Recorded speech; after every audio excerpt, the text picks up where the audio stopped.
What's going on, everyone? This is Sheets, and we are back at the double monitor setup.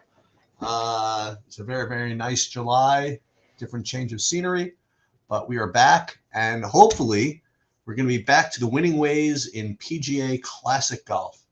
I've been doing very well in the showdown, but Classic's been kind of a rough go, so hopefully, we can turn it around. But you know how it goes with golf. There's just a lot of variance, and can't just say I'm going to turn it around. You have to keep on developing and testing your process, and hopefully be on the right side of variance on the right day. And that's really just the best you can do.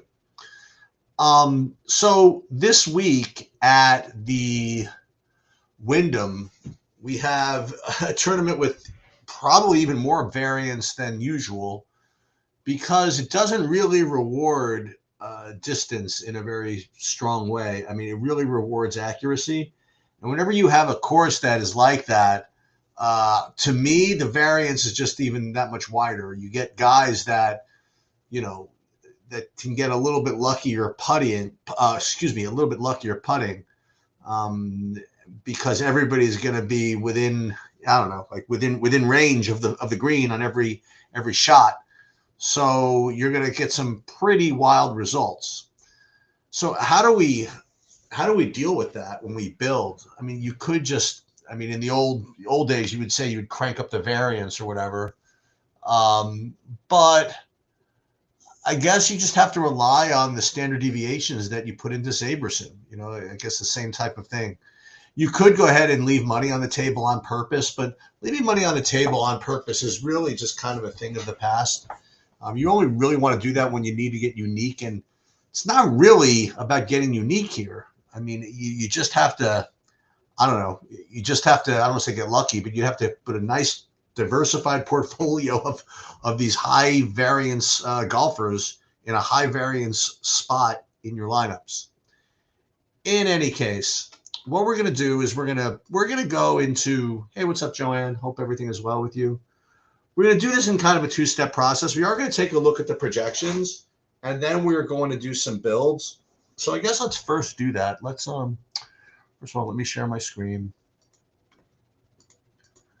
and we're going to start by having the SaberSim uh, screen out here, but we're going to share my projections for this slate. And it's hard to explain how wild this looks without you guys knowing kind of the history of these sheets and these metrics and things like that. So if you went back to old sheets of other uh, contests that are like this, when you sort by this E column sheets value score, you almost always get the top salaried guys near the top of the sheets value score rankings. You don't get these these situations where all these $7,200 guys and 8K guys are dominating in the top 10. The only time you really get that is when you have these completely wild no cut events. But in a situation like this, it's very, very strange. So we're going to just kind of analyze this and just see where our builds kind of take us. So you see, like all the way at the top of the list, you have Christian Bezadenhout, Aaron Ryan, Aaron Putnam, all at 7,100. Actually, Bezadenhout and Putnam at 7,100, and Rye at 93. And the top salary guys, that being, Keegan Bradley and Ben Griffin, and I guess those are the only guys that I'm worried about. Those are the only guys above 10K. Am I missing something? Where's Fitzpatrick? Yeah, there's Fitzpatrick. I mean, he's okay, but his value score is not particularly high. Oh, he's over here. Sorry about that. So I don't know if the raw points are going to get us there with these guys. I'm hoping that I'm not say hoping, but wouldn't be surprised if we left some money on the table organically. I mean, because you look at it, you take a look at some like Aaron Rye, for example. He has a median projection of 78. And then Keegan Bradley is only 1 point higher, and you're paying an extra $1,000. That's why, these all these value guys are really, really standing out. So what you could do, by the way, if you did want a hand build, it's a pretty easy, hand build type slate, because if you have faith in the projections, I mean, I don't need to tell you what to do here, but you could just take these top 10 guys and make really, really good 6-player lineups well within your salary here. And the thing is when you're looking at the ownership projections, I mean, I can't imagine this being right, but like I'm getting like Alex Noren with and Rico Hui and Alex Smalley and Andrew Novak, all with these great value scores and just no ownership. I find that very difficult to believe, but that's what I'm getting now. I mean, I am going to do kind of an ownership update a little bit later on in the day. But as for now, I mean, that's kind of what it would look like. So, like, for example, and this is not usually what I do here, but it's okay because I'm probably going to change the projections anyway. But like, if you wanted to, let's see what like a real cheating, kind of lineup would look like. Okay, let's say you want to just play this. You would just literally let's see if you could let's scroll down and see if what adds up to 50,000 even. That's 46.8. So you could even play Keegan Bradley, just the top projected guy, with these guys. Like, let's say you played Bradley and Rye. You played Bradley and Rye together. What does that leave you? I mean, 7,600 a man left, and look at all these guys under that. You can almost, again, this is kind of silly, but if you just literally took the top value guys here, and then you played, who's it, Siwoo Kim? He's the other sort of expensive guy. I mean, this becomes extraordinarily easy to make a really, really good kind of like big buy-in. I was about to say cashy type lineup, but the ownership doesn't look that bad there. So I don't know. Well, we're not going to do that. We're not going to just rely on the projections. We are going to use SaberSim because it is not necessarily just about the median projection. And you do have to factor in ownership and using the contest sims and things like that. So we will do SaberSim, but let's take a look at the projections one more time. I just want to see what the cheapos look like, because I can't imagine the real cheapos showing up in builds here. I mean, Victor Perez, 6,900 would be the first guy under 7K. Then you have Douglas Gim at 68. I think that what you're going to end up getting is stuff like I just mentioned, like either Bradley or Griffin, and like these well-projected 7K guys. I don't know. We'll see.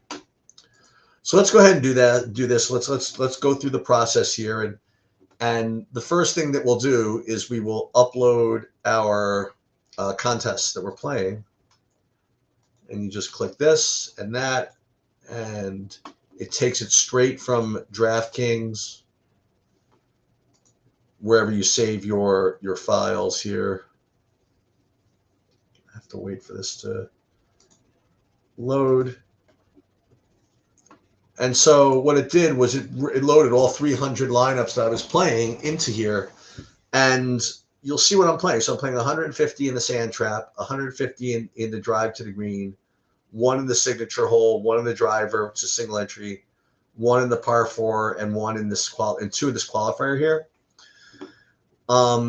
So let's go ahead then and just have SaberSim do its thing. So the first thing that we want to do is you have to make a decision of what projections you want to use. You want to use mine, you want to use Goldie's, you want to use SaberSim's, you want to use somebody else's and upload them. So that is a very important decision that you want to make. So I'm going to see what it looks like using my projections right now. So let's see. This is like the name of the file that I keep it in. And here we go. Now, the first thing I like to look at is to make sure that this column here, is not all green or all red. And again, this is some advice for those of you that might want to use custom projections. This kind of shows you how, not how far off, but to what direction you're off from SaberSim's projections. So sometimes if I see like all green, that means I'm over on everybody. It means I probably did something wrong in my calculations, or SaberSim did, but it's probably more likely I did. Um, and ownership, I mean, it's all pretty close, I guess. And we're just going to build here. But before we do that, let's figure out what contest fields we're going to want to use for all these contests. Now, we could just use the SaberSim ones, or we could just build our own. Right here, it's like SaberSim ownership. I don't know why it's not being more precise about what these tournaments are. So what we're going to do is just, yeah, we're going to do this. We're going to re-upload my ownership projections, and we're going to have it build our own field. So let's do it again. Here, upload, and then that same thing. And here's one thing we forgot to do. Oh, it's not even letting me do this? It's not even letting me build my own pool. What is going on here? All right, I'm gonna start over. Something is amiss here. Let's see what's going on here. Add Slate, golf, and then PGA Tour tomorrow. Why are all these other builds up here? I don't know what's going on here, but I don't like it. It's not letting me do some of the things that I want to do. Why are these like 20 different builds here? What is it like sharing other people's data? Let's see some of this stuff. So I didn't do any builds here for PGA. I don't know why these are up here. Okay, well, we'll see. Well, I guess we'll just go with SaberSim ownerships. It's not letting me do anything else. Let's just build. Let's really try to mess it. Let's put 20,000 lineups on the board then. How about that? Before we do that, let's make sure our templates are correct. One group per contest. And I guess we'll build 20,000 lineups and see what we get here. It's very strange, right? That I can't get to my, I can't upload my own projections, my own ownership. We'll see. And we'll also see what our exposures look like here. I'm curious. Looks like SaberSim is starting to rebel on me a little bit here.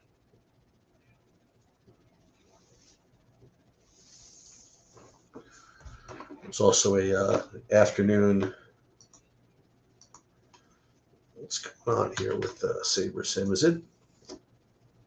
I'm going to go in here and see if there's some kind of issue. So it says processing build requests. Oh, there they are. Okay, there they go. So that's what happened. I threatened to go into support. All right, so now it's running the Sims here, and I'm curious to see what I get.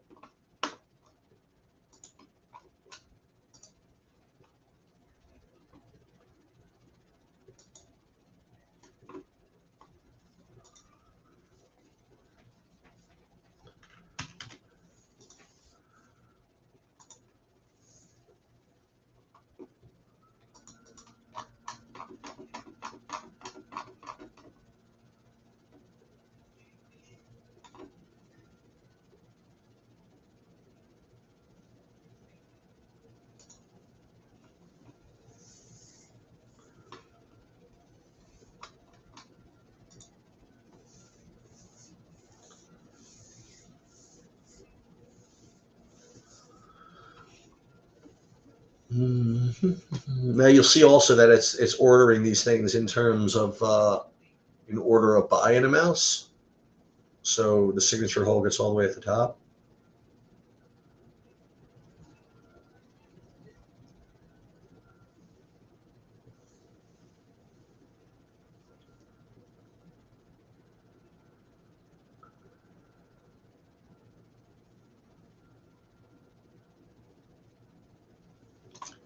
Now it's diversifying lineups.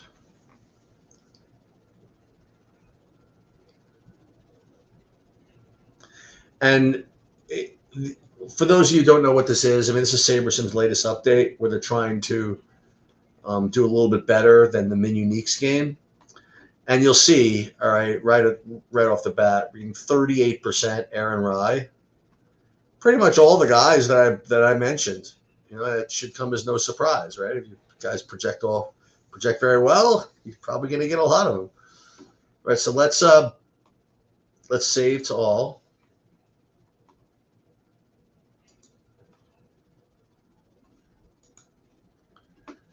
And I'll tell you, that's pretty much the entire process here. So all I'm going to do, I guess, there's really not a lot for me to talk about. What I'm going to do in honor of Bobby is I'm going, not in honor of him, it makes it like he's dead, so he's not around. I'm just going to go through, I guess, tier by tier and get, I guess, who I like, you know, relative to ownership maybe. And then we're going to do, you know, you want to do a couple of, actually I only have $6 like free in my account right now. I don't think I can even do any outright bets. So much for that. But we'll go through the tiers, I suppose, and see relative to, I guess, ownership, what my favorite would be in each tier. Oh, it's such a brutal way to analyze things. Yeah, I'm not going to do that. I mean, that's like so 2016. But, you know, all I will say is just, you know, look at the projections and see, you know, if there's anybody rated near the top that is low owned. And I think I'm getting some. Putnam, Noren, Hoey, Smalley. And these are the guys, if you want to hand build, you should probably use a good amount of. All right, I guess that's pretty much all I have. I maybe later on tonight I'll do a showdown video once I have those projections done. But that's pretty much all I have. So Bezadenhout, Aaron Rye, Putnam, these guys, maybe you don't even have to spend all your salary. That's it.